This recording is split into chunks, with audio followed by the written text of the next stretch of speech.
Hello, I'm Julia Tikhonova-Winkner, and I'm the gallery coordinator of Eastern Connecticut State University Art Gallery. I'm excited to welcome you to our current exhibition, The Artist as a Witness. Alice Engler, Michael Caron, Ryan Carpenter, Nancy Chunn, Sue Kuo, Lee Pina, Kathy Kolbitz, Michael Relic, and Robin Rennie. The Artist as Witness presents a group of artists whose work has a laser focus on conflict and suffering, commentaries on injustice and provoking social change. It is a visual companion to our NAE Big Read grant for the graphic novel, The Best We Could Do, by Vietnamese-American writer Thi Bui, itself a work of witnessing par excellence. Bearing witness through everyday events, Thi Bui traces her journey through Vietnam, Malaysia, and the United States. Our exhibition comprises the work by academically trained artists and those from the Community Partners in Action Prison Arts program. They all challenge us with their profound engagement, whether as direct participants or sympathetic supporters and allies. Their witness is rendered in meticulous figuration. The emotions conveyed are raw: empathy, compassion, and outrage. We are presenting 4 lithographs by Kathy Kolbitz from the Death series. Woman with a Dead Child, Death Calls, Death Seizes a Woman, Death Holding a Girl on his lap, all lithographs from the early 1930s. Kolbitz wrote, "I want to have an effect on my time in which human beings are so confused and in need of help. The wrenching subject of woman with dead child is related to her experiences with families treated by her husband, a physician in an underserved sector of Berlin. Using herself and her 7-year-old son as models, she developed a dense network of fine lines and shadow textures to dramatize the theme of a mother grieving the death of her child. Her representations of women, including her frequent self-portraits, effectively communicated her subject's predicaments during a period when women were still negotiating ways to represent themselves in the arts. Kolbitz's depictions of universal human experiences were also reflective of her time. The loss of her son during World War I led to lifelong exploration of the subject of mourning. Strike, poster design for the hospital and healthcare workers union. Paul, gouache charcoal from the AIDS series. Police state inscribed, "I saw this" on November 2nd, 1985, reproduced in X, The Life and Times of Malcolm X, and on the cover of Police State catalog by Donald Caspi. An activist whose art is a blend of visual journalism, social protest, and propaganda, Sue Kuo is a widely acclaimed painter, illustrator, printmaker, and comic book artist whose expressive political works engage with issues such as animal rights, social injustice, war, anti-capitalism, and racial inequality. Kolbitz and Moore are outliers in the context of an art world that, even in its more rebellious moments, had tended to serve the interests of the powerful. Both artists found niche in genres, printmaking and illustration, that connect directly with the general public but are not heavily contested by men. And as women each intuitively understood the far-ranging effects of discrimination and oppression, women are closer to the heel of the boot, so observes.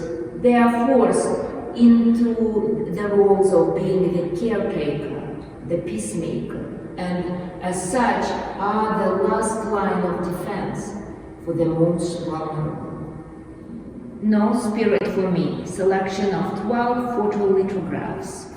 Last year, I acquired the contents of my father's criminal case file from the Florida State Attorney who prosecuted him. The file included the official records used to condemn my father, court records, witness statements, and police evidence photographs. Through these documents, I was able to track how the justice process failed in a case that the state hailed as an example of justice served. Using photography, weaving, and metalwork, I represent over 1,000 pages of these records as hanging files in a fictitious police evidence room, says Remy. No Spirit for Me was exhibited at the exhibition marking time, Art in the Age of Mass Incarceration, presented at MoMA PS1 in 2020. Ellie Sandler, A Diary of the Plague Year, an illustrated chronicle of 2020, 250 drawings selected from the 5-year-long project. For the diary, I had planned to depict one headline each day for all of 2016. I was not expecting to chronicle a prolonged drama. When Donald Trump ran for office and won, I quickly realized this was not the time to stop my drawing. His would-be presidency like no other, and I wanted to continue to document it day by day. So over the course of 5 years, I carried on rising at the crack of dawn to catch the morning radio news. By the end of 2019, my work formed a record of one of the most turbulent periods of our history. I had no idea that the coming year would top it. When the COVID-19 pandemic began and George Floyd was murdered, an already frantic time drastically ratcheted up Alice Emily. A Diary of the Plague Year, an illustrated chronicle of 2020, 288 pages, has been published by Metropolitan Books this year and is on sale in the major bookstores.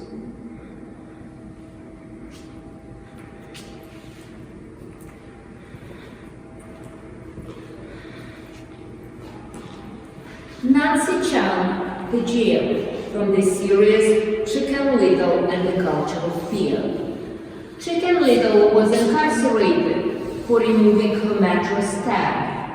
She's awaiting bailout by her friends, covered in the women's shower area. The jail houses 100+ undesirables, crooks, pedophiles, cultural icons gone bad, products that should be banned, plus the dangerous, batshit political crazies. There are 27 canvases in this installation, with geekly prints on them. Chunn is a self-proclaimed political junkie. She has been widely recognized for the year-long Front Pages project, in which she provided commentary by applying images and texts on every front page of the New York Times from January 1st to December 31, 1996. Since that series, Chunn's work has been filled with humorous references, satire, and biting critique. The Chicken Little and the Cultural Fear stages the folktale of the paranoid fowl to expose the media's non-stop use of fear, real and imagined, to fuel the engine of the 24-hour news cycle. There are 11 chapters of Chicken Little adventure. We are presenting only one, the jail, from this series.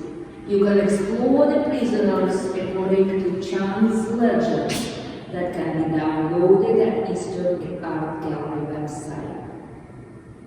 Michael Caron began carving cells out of state-issued Lisa Branso as a project for prison arts program workshop in the 1990s. I read somewhere that when you start to carve, you start to see what you're carving, and the job is just to get rid of all the junk. I like that, getting rid of all the junk. It's true too, the object you want to carve is already there. I've carved every cell I've ever lived in. It's easy. It's something I can totally control. Drug addiction has led Caron to prison again and again. When he returned to prison around 2005, he had new cells to carve. Michael Reddick is presently incarcerated at Connecticut Cheshire Correctional Institution and has been working with the prison arts program for over 2 decades. Reddick's drawings are built of layers of pencil repeatedly drawn and erased, with occasional moments of color in pencil and pastel. Faces, figures, places, and actions are seemingly pulled out of the paper, drifting in and out of focus, dreamlike or rather nightmarish. His subject included the prison, courts, and various dark moments in world history.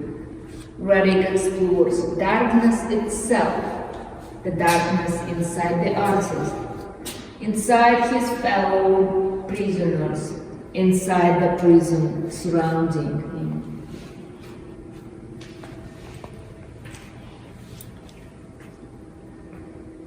Crystal board, a handful of ballpoint pens, and an assignment.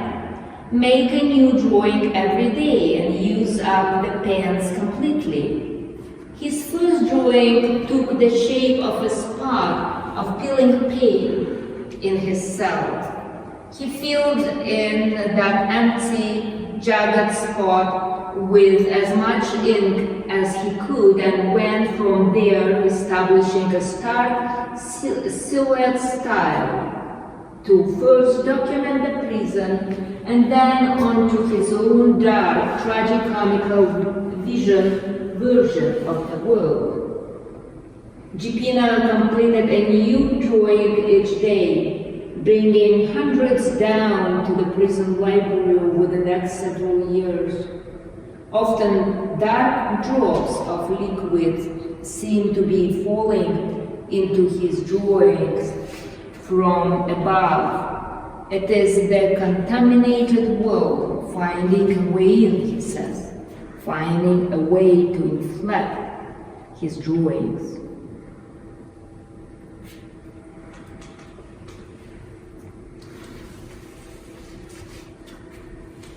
Ryan Carpenter was an artist prior to entering prison, but it was in prison that his work and his work ethic really blossomed.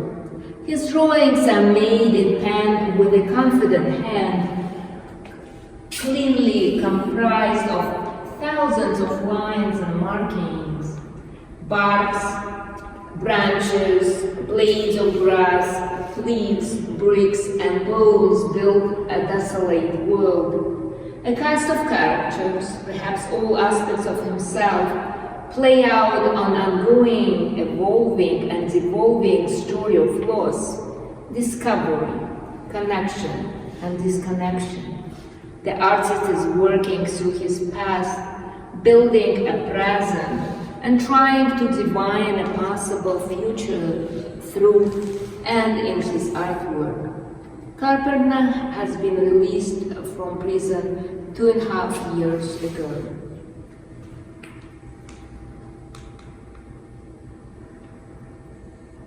On view also a selection of artworks from Prison Arts Collective stationed at San Diego State University.